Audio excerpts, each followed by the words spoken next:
Lemon Amiga presents a Playguide video review. Sit back and enjoy the show.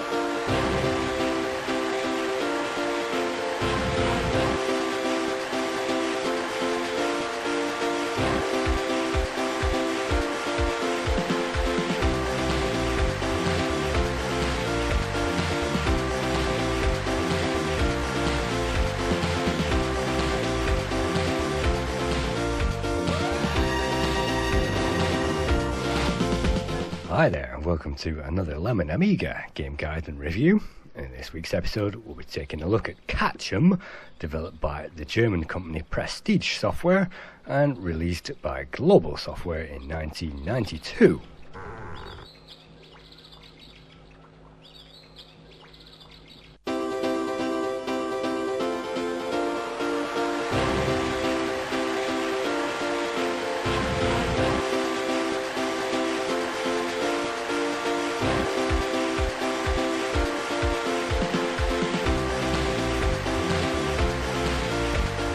In this game, we play as a character known as Jeff, and this is Jeff Zoo. And one day, while his back was turned, several monkeys escaped, and it's our job to collect them all up.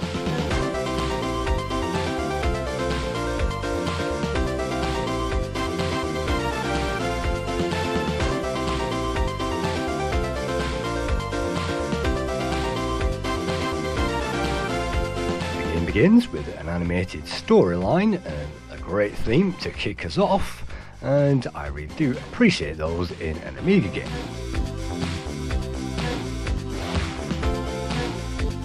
From that great introduction, let's press fire and move on to the main menu of this game. And before we get there, we have to enter a password system from the manual. Of course, this being WHD, we don't have to bother.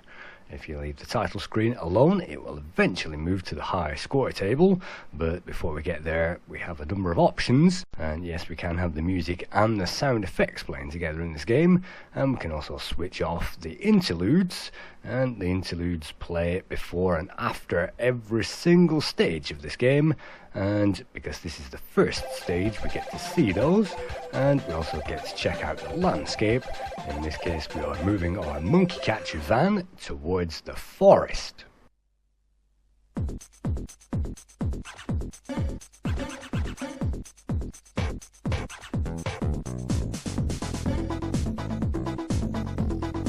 Catchem is a platform game where we have to collect all the monkeys on the level, and we cannot initially hit those with the baseball bat. We'll have to lay a trap, and once we've collected that, we can press the space bar to toggle between our baseball bat and the trap. Pressing fire will then place that in the desired position, and hopefully if that is in the trail of a monkey, it will then stop to inspect it.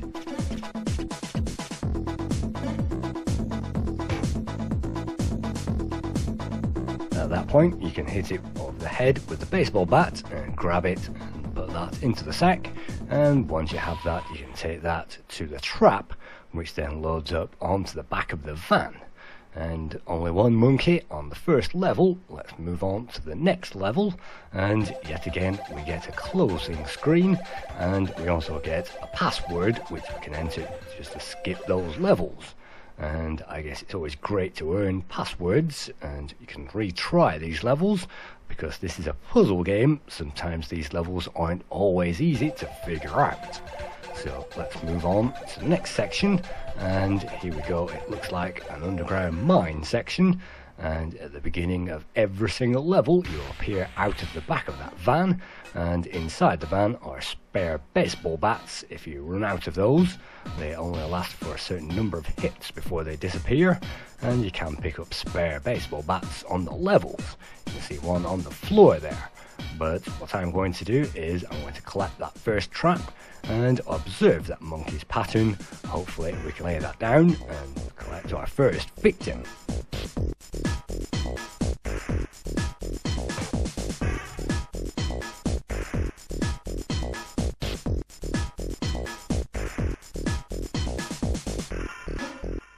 This music reminds me of the Chaos Engine, and the Chaos Engine was released in '93, and this was a '92 game, so a little bit in advance.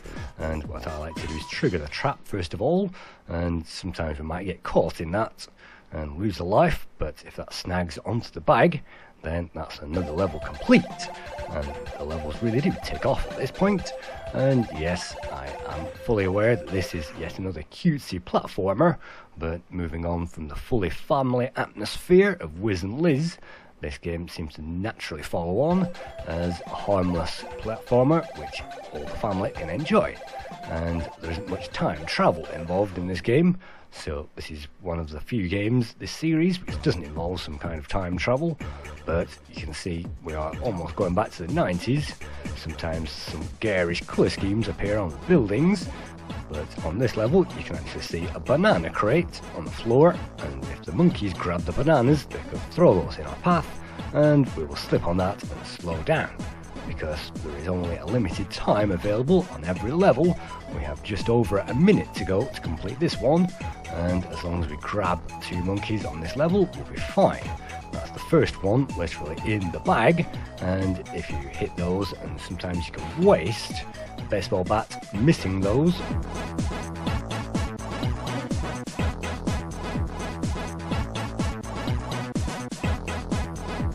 And you saw I completely missed the opportunity to grab that monkey. He hit all the bait and that trap disappeared.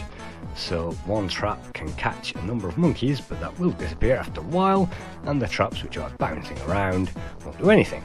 You saw I collected some bananas and I've just thrown those into the trash can.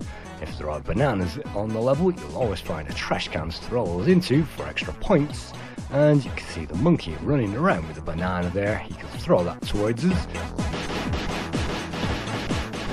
I've actually got a hammer and nails you saw me collecting earlier on, and now we can nail shut that banana box, so the last one remaining monkey on the level, and you can see a monkey counter in the top right corner. Once we collect that, that's the level over. So observing that pattern, all we need to do is lay down the usual trap and bounce that thing on the head.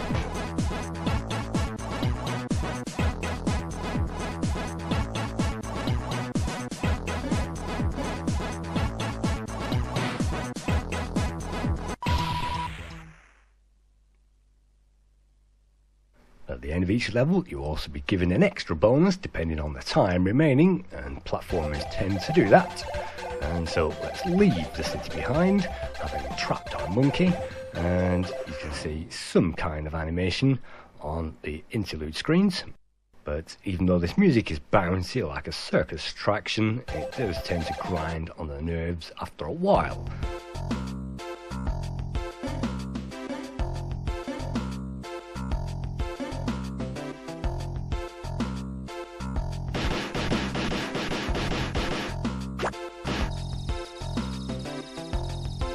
On the next level, things become a little more tricky, and I boarded up that banana box straight away because I know those guys love to throw those around the level, and that really slows things down.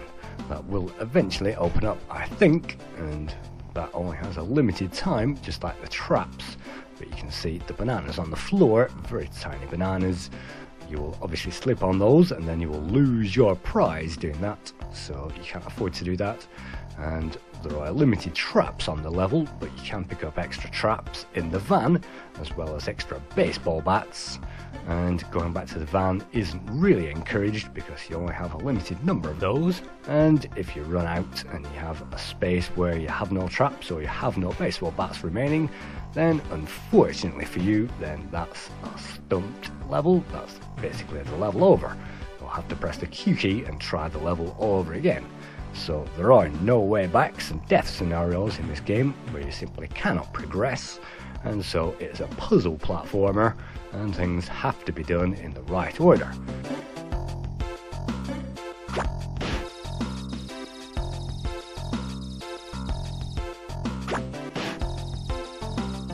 Now that we have cleared our space the hard way of a few bananas, hopefully we can lay down this thing and we can grab that monkey, and of course avoiding the bananas on our departure, otherwise we'll lose it. So let's just sneak around the lazy way and hopefully we can make it through that gap, and well, it's pretty difficult. There we go. And so that's the last monkey, hopefully, on this level. And you might notice that jumping around wildly actually moves the screen a lot quicker than actually walking. So if in doubt, jump around wildly.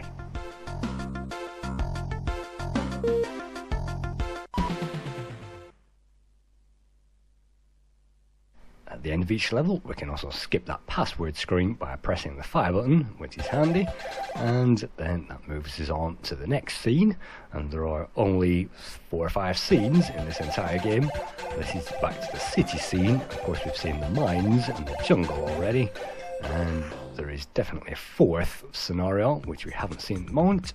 But returning back to the city, it adds yet another element. Now that we've just gotten used to the banana box, it adds the element of a gorilla. And the gorilla will move that ladder to a more appropriate or a less appropriate position to gain access to that level. And as soon as we bag that gorilla, then that's access to that ladder stopped. We cannot move that ladder on our own. You can see the monkeys certainly making full use of that. And there are at least 3 different types of monkeys in this game. And let's see if we can rush back to the second one on unlucky falling on a banana.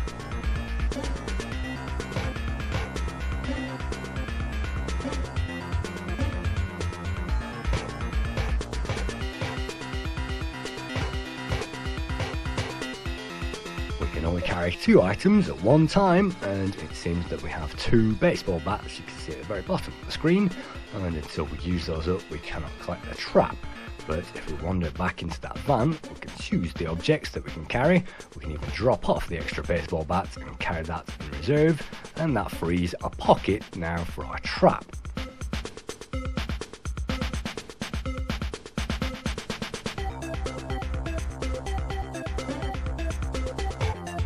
Just like lemmings, those monkeys can outsmart us at the nearest opportunity, and just like lemmings, you'll have to be quick and on your toes to grab these things in a limited time, and if you don't, then they will simply munch through those opportunities, and you'll be powerless to stop those walking wherever they like, throwing bananas wherever they like, and walking all over the level.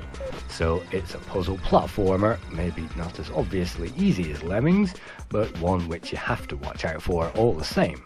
And so let's bag that gorilla, because we have the baseball bat. We don't need any traps to trap that gorilla. We can simply bag that straight from the off, throw that into one of our traps, which is specially labelled for gorillas. And as you will see later on, there can be 3 traps for 3 different monkeys in this game. And now that we're down to 24 seconds, let's get a march together and let's see if we can grab that last critter.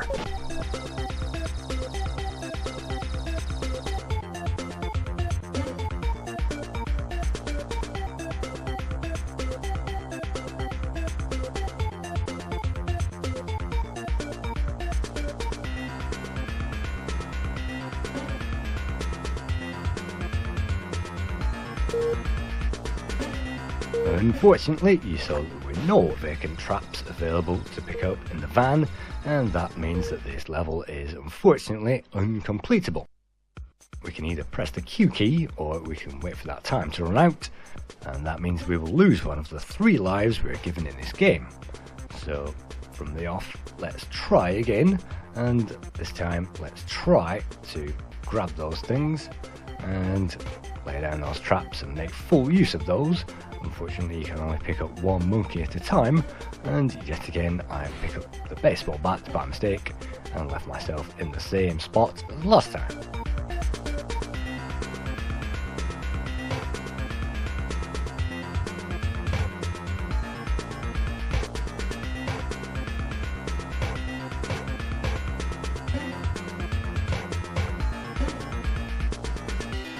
The concept and the design of this game was jointly created by 3 individuals, the first one being Werner Newman, who also worked on Escape from Thorken in 1990 from the Amiga, and Alexander Yorias, who also worked on Spin World for Line in 1988, and Ingo Frick, who also worked on the graphics for The Settlers, another German company. and the code in this case was created by Andreas Skoll, and he also worked on the very underrated Tubular World game and the AGA conversion in 1994, which is a very good side-scrolling blaster.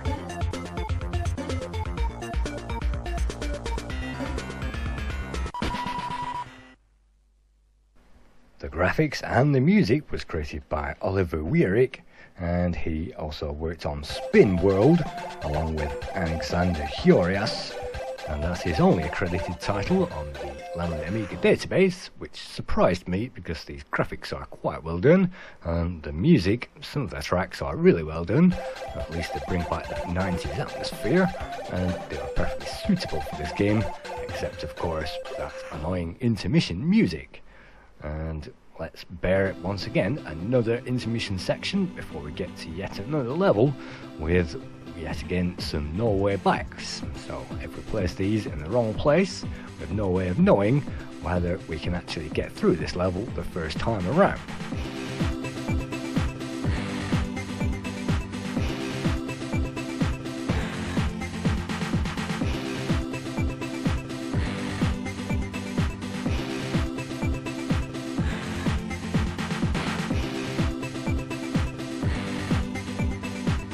Again, I really like these graphical touches, and this is a step above the Rick Dangerous formula of exploring mines and games that we've seen already, maybe Switchblade on the Commodore 64 and things like that.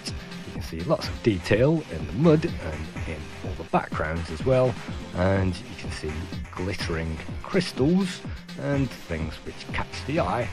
Even though this plays like a public domain effort, the controls aren't that great, and I'm not sure whether they are laggy or suddenly bad programmed, but the controls aren't amazing, and suddenly you have to take your time and absolutely place that controller where you want it to go.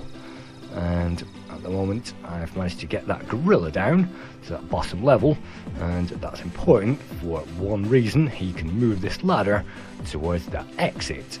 If we hopefully wait, he will then move that ladder all the way across, and then we can bag that guy up and take him towards it.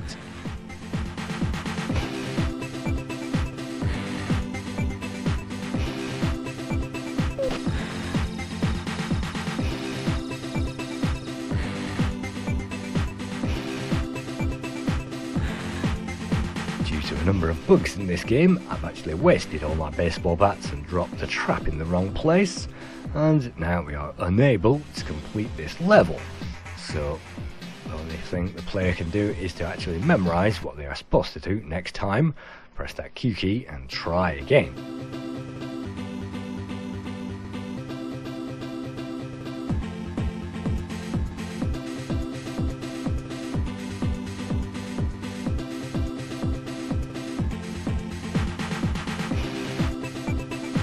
In general, I think this game is quite fun to play on the earlier levels, and as long as the player knows what to do, they are quite fun on the later levels before they become quite infuriating. And these graphics are just about good enough. They are not absolutely amazing, they're certainly not up to the ruffian standards that we've seen already, but they are certainly great. The music again feels adequate.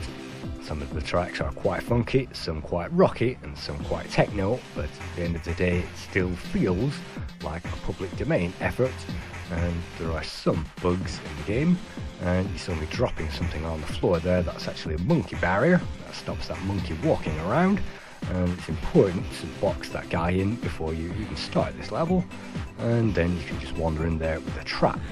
But this is definitely a formula game, and sometimes if you memorize the perfect formula, just like Rick Dangerous, you can walk straight through it. So on the surface it can be jolly, fun and cutesy, but underneath you can see that monkey isn't moving because of that monkey barrier. Now that's got him. And so underneath all of that, it's kind of a plodding from A to B game, a bit like a Dizzy game. Take trap A, drop insert into place B, collect monkey C, and then drop into the bin, which is number D. And so it's quite a formula game, but it can be quite jolly.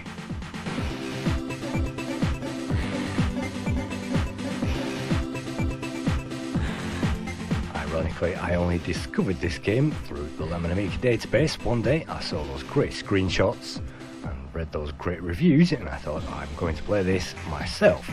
And so this is a relatively new discovery, and I thought this was quite fun, certainly undiscovered by many people, so I thought, let's give this a play.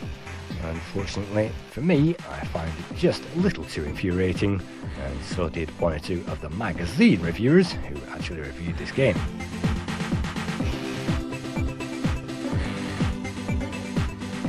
The lowest score I could find, yet again currently, is the Lemon Amiga database at 6.2, that's 62% for this game. And next up we find Amiga Joker with 65%. ASM magazine gave this 67%, Amiga Power gave it 69%, and next we find Amiga Action with an amazing 72% for Catchem, and CU Amiga gave this 73%, but unfortunately Powerplay magazine gave this game 39%, and the one originally gave this 25%, which obviously brings that score down. The one complaining that the password system made this too easy, and the gameplay mechanics were sheer unplayability, and they also commented on the death loops when the player runs out of baseball bats and traps. They just have to quit and try again. So a mixed bag of reviews, mostly in the 60s, but some in the 30s and 20s there, which brings the average score down to 6 out of 10. Why not try this out? Thank you again for viewing another Lemon Amiga game guide and review.